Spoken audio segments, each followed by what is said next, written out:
जब अहंकार आसमान छूने लगे, जब शक्ति इंसानियत को कुचलने लगे, जब अधर्म इतना बढ़ जाए कि धर्म दब जाए, तो क्या होता है? तब ब्रह्मांड खुद रास्ता बनाता है और उसी रास्ते पर जन्म लेते हैं भगवान। धर्म की रक्षा के लिए, अधर्म का विनाश करने के लिए, सच्चाई की लो जलाए रखने के लिए और इंसानियत को दिशा देने के लिए। वो इन्हीं दिव्य अवतारों में से एक है वामन अवतार। आज है वामन जयंती या वामन द्वादशी। यही है वामन जयंती का संदेश। वो दिन जब ईश्वर ने छोटे से रूप में आकर सबसे बड़े सत्य को स्थापित किया। त्रेता युग का समय था।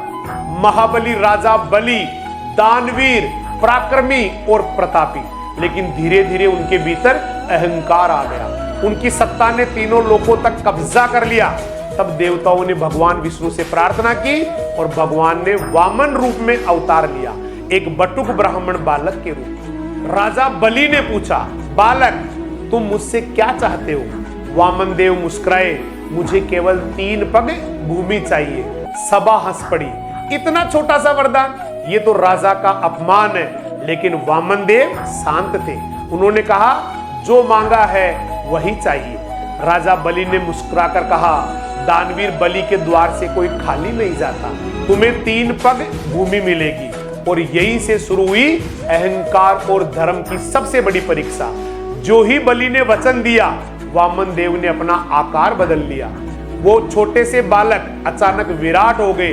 पहले पग में पूरी धरती समा गई, दूसरे पग में पूरा आसमान, और तीसरे पग की जगह कहां थी? तब राजा बलि ने विनम्र होकर अपना सिर झुका दिया।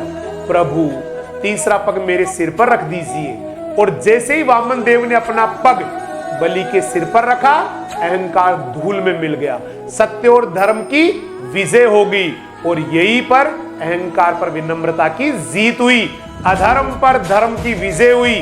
सत्ता पर समर्पण का वर्चस्व हुआ। वामन जयंती हमें सिखाती है, अहंकार चाहे कितना भी बड़ा क्यों ना हो, वो ईश्वर के सामने टिक नहीं सकता। शक्ति चाहे कितनी भी विशाल क्यों ना हो, वो सत्य और धर्म से हार ही जाती है। सत्ता कितनी भी बड़ी हो, वो धर्म और सत्य के आगे टिक नहीं सकती।